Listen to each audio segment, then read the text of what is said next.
Salam əziz 7-cilər, sizə 7-ci sinif Azərbaycan tarixindən 3-cü summativi izah etməyə çalışacağım. Ümumilikdə 30 testdən ibarətdir. Sizə təqdim etdiyim KSQ. Ümid edirəm ki, səsim sizi narahat eləməz. Xəstə olduğum üçün səsim belə çıxır, üzrlə hesab eləyin. Keçək sualların izahına. Birinci sual. Onların gəlişi ilə Azərbaycana türk tayfalarının 3-cü böyük axını baş verdi. Bizans, Gürcü və ermənilərin Qafqazın müsəlman türk əhalisini əsarət altına almasına imkan vermədilər. Təbii ki, söhbət Səlcuq Oğuzlarının yürüşündən gedir, 11-ci əsrə aiddir. İkinci sual. Əcəm Əbubəkiroğlu tərəfindən inşa edilmiş abidə deyil. Yusif ibn Küseyir, Cümə məscidi, Möminə Xatun türbəsi hamısı Naxçıvanda yerləşən Memar Əcəminin müəllifi olduğu abidələrdir. Gülüstan qalası isə Şamaxıda yerləşir. 12-ci əsrə aiddir. Üçüncü sual. Səlcuq dövlətinin mövcud olma tarixi 1038-1157-ci illər. Dördüncü sual. Səlcuqlar sərhədləri qoruyan sərkərdələrə hansı torpaqları hədiyyə edirdi? Uc torpaqlarını. Ümumiyyətlə, bu testin izahına baxmaqla siz həm də nəyi öyrənmiş olursunuz?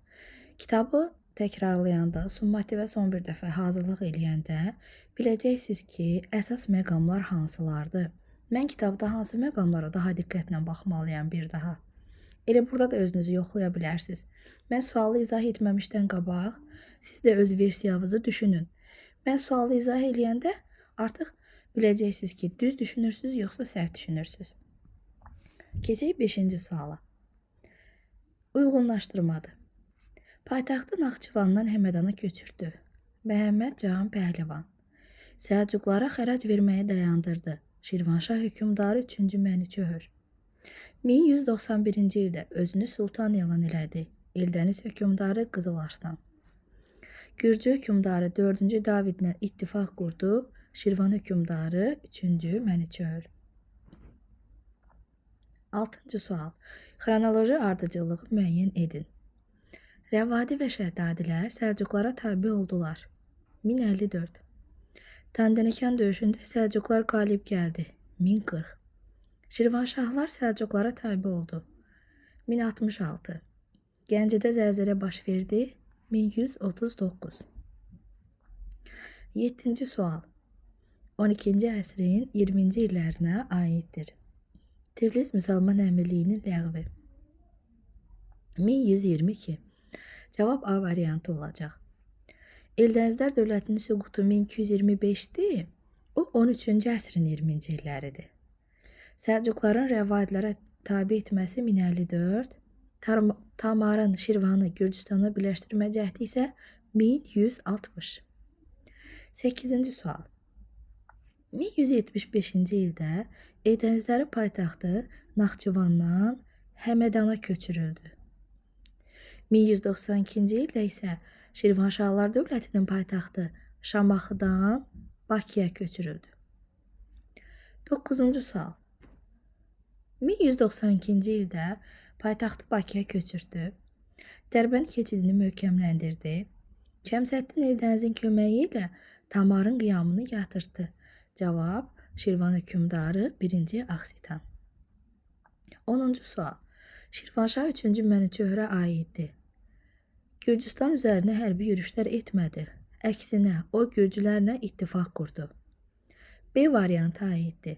O, Səlcuqlara xərac verməkdən imtina etmişdi. C və D variantlarını isə onun oğlu 1-ci Axsitan eləyib. 11-ci sualın tərtibatında uşaqlar bir balaca səhvliyi var. Burada Atabəy Eldənizlə müharibəni nəzərdə tutur. Gürcüstanla dostluq münasibətlərini saxladı. Dərbənd keçidini möhkəmləndirdi və onun dövründə Şamaxıda zəlzələ baş verdi. 5. Atası 3-cü Məniçöhrə aiddir. 2-də isə Atabəy Eldənizlə müharibə aparmayıb. Əksinə, o Atabəy Eldənizin köməyi ilə hakimiyyətə gəlib. 12-ci sual. Şamaxıda zəlzələnin baş verməsi 1192. Gəncədə zəlzələnin baş verməsi 1139. Eldənizlər dövlətinin yaranması 1136, Şəmsəddin Eldənizin böyük atabəy titulunu alması isə 1160. 13-cü sual. Şəmsəddin Eldəniz, burada biz Eldəniz hökmdarlarını yerləşdirməliyik. Eldənizdən sonra hakimiyyətə gəlib Məhəmməd Cahan Pəhlivan, daha sonra Qızıl Arslan, Qızıl Arslandan sonra isə Əbu Bəkir gəlib. A variantı. 14-cü sual uşaqlar. Əziz dostlar. 7-cilər. 3-cü Mənüçöhrlə 1-ci Axsitanın müqayisəsidir. Hər ikisi 12-ci əsrdə hakimiyyətdə olub və hər ikisi Şirvan hökmdarıdır. Lakin Dərbənd keçidini möhkəmləndirən 1-ci Axsitan olmuşdu. Burada da Axsitanı bizdə 2-də soruşur. Yəni B variantı 2-yə gedəcək. Səlcuqlarla ittifaqı pozan isə 3-cü Mənüçöhrdür. Paytaxtı Bakıya köçürdən isə yenə 1-ci Axsitan. 15-ci sual. 15-ci sualda Gürcülərlə ittifaq bağlayan Şirvan hökmdarı 3-cü Mənüçöhr. Onun dövründə Eldənizlər dövləti dağıldı. Bu, son Eldəniz hökmdarı Özbək. Şirvanşahlar dövlətini tabe edən Səlcuq hökmdarı isə Alparslan olub. 1066. Hətta bu da sizə düşə bilər ki, 1066-cı ildə 1-ci Fəribruz şah titulundan məhrum edilib. Kimlərdən asılılığı qəbul etmişdi? Səlcuqlardan. B variantının izahına keçək. Ümid edirəm ki, səsim sizi narahat eləmir.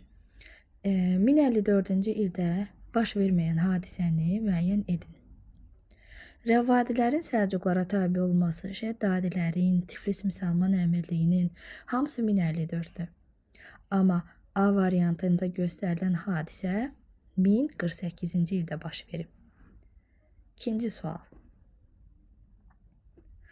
Uc torpaq mülkiyyəti yaranmışdı Səlcuqların dövründə. Sınıq qala məscidi yerləşir. Bakıda, hətta kitabda şəkli də var. 12-ci əsrə aid deyil. Buğurd, Mümnə Xatun, Gürcüstan qalası aiddir. Ərk qalası isə 14-cü əsrə aiddir və Təbrizdə yerləşir. 5-ci sual. 1192-ci ildə Şamaxıda dəhşətli zəlzələ baş verir. Paytaxt isə Bakı olur. Yəni cavab 1. 6-cı sual. Həmədan döyüşündə Qızıl Arslan qalib gəldi. 1190.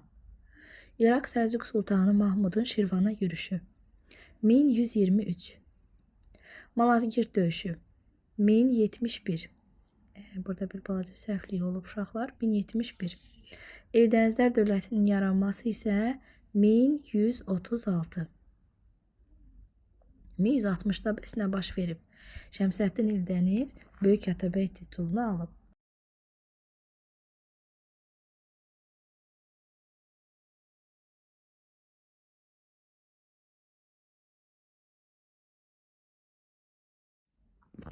Demək, burada hökmdarları yerləşdirəcəyik.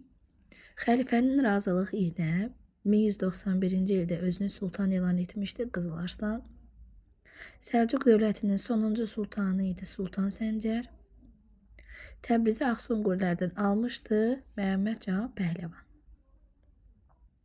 1192 Şamaxı, 1139-cu il Gəncə üçün oxşar cəhət odur ki, hər iki şəhərdə dəhşətli zəlzələ baş vermişdi. Hətta Gəncə zəlzələsindən sonra fürsətdən istifadə edib Gürcülər bu şəhəri qarət etmişdilər. 9-cu sual. 1136-cı ildə yaranan dövlətin paytaxtına çevrilmiş şəhər. Təbii ki, Naxçıvan. Burada Qoşa Minarə, Darülmülk, Yusif ibn Küseyr abidələri var. Bu şəhərdə Memar Əcəmi fəaliyyət göstərib, yenə də Naxçıvan. Yəni, üçü də Naxçıvana aiddir. 10-cu sual. Hakimiyyəti dövründə sərhədlər Dərbəddən İran körfəzinə qədər çatırdı. İraq Səlcuq bu söhbət hansı dövlətə gedir? Kimin dövlətinə gedir? Şəmsəddin Eldənizin yaratdığı Eldənizlər dövlətinə. Hətta onlar 1160-cı ildə İraq Səlcuq sultanlığını da idarə etməyə başladılar. Onlar hətta 1160-cı ildə Şirvanşahlar dövlətini də aslala salmışdılar. 11-ci sual. Göstərilən hadisələr neçənci ildə baş verib? 3-cü Mənçöhrün ölümü 1160. Elə həmin ildə də Tamarın başçılığı ilə qiyam 1160. Amma Eldənizin köməyi ilə Axsitanın hakimiyyətə gəlməsi elə hamısı 1160-da oldu. 12-ci sualda biz boşluqları doldurmalıyıq. Uc sərhədləri qoruyan sərkərdələrə verilən torpaq mülkiyyət forması idi. Aran bölgəsi Şəmsəddin Eldənizə iqta olaraq hədiyyə verilmişdi. Şirvanşah hökmdarı 1-ci Fəribruz 1066-da Səlcuqlardan asılılığı qəbul etmişdi. Eldəniz hökmdarı Qızıl Arslan xəlifənin razılığı ilə özünü sultan elan etmişdi. 13-cü sual kitabımızda bir mənbədəndir. Burada Eldəniz hökmdarı Abbasi xəlifəsinə bir məktub göndərir. Əgər xəlifə imamdırsa, onun daimi işi namaz qılmaqdan ibarət olmalıdır. Çünki namaz dinin dirəyi və işlərin ən gözəlidir. Bu sahədə xalqa örnək olmaq və öndə getmək xəlifə üçün yetərlidir. Xəlifənin padşahın işlərinə qarışmasına ehtiyacı yoxdur. Bu sözlər Eldəniz hökmdarı Məhəmməd Cahan Pəhləvana aiddir. Buradan onun nə qədər qüdrətli hökmdar olduğunu görmək olur.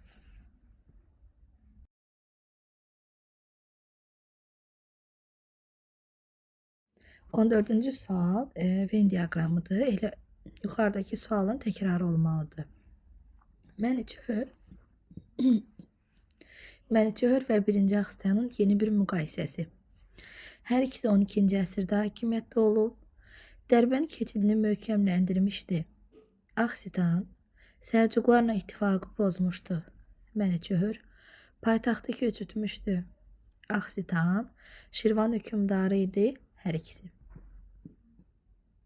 15-ci sual. Şəmsəddin Eldənizin köməyi ilə hakimiyyətə gəlmişdi. 1-ci Axsitan. Təbrizi Axsunqurilərin əlindən almışdı. Məhəmməd Cahan Pəhləvan. Malazgirt döyüşündə Bizansa qalib gəlmiş Səlcuq hökmdarı isə Alparslan. Suallarımız bitdi. Ümid edirəm ki, bu test sizin üçün yararlı oldu. Nələri təkrarlamalı olduğunuzu bir daha öyrəndiniz. Növbəti izahlarda görüşərik.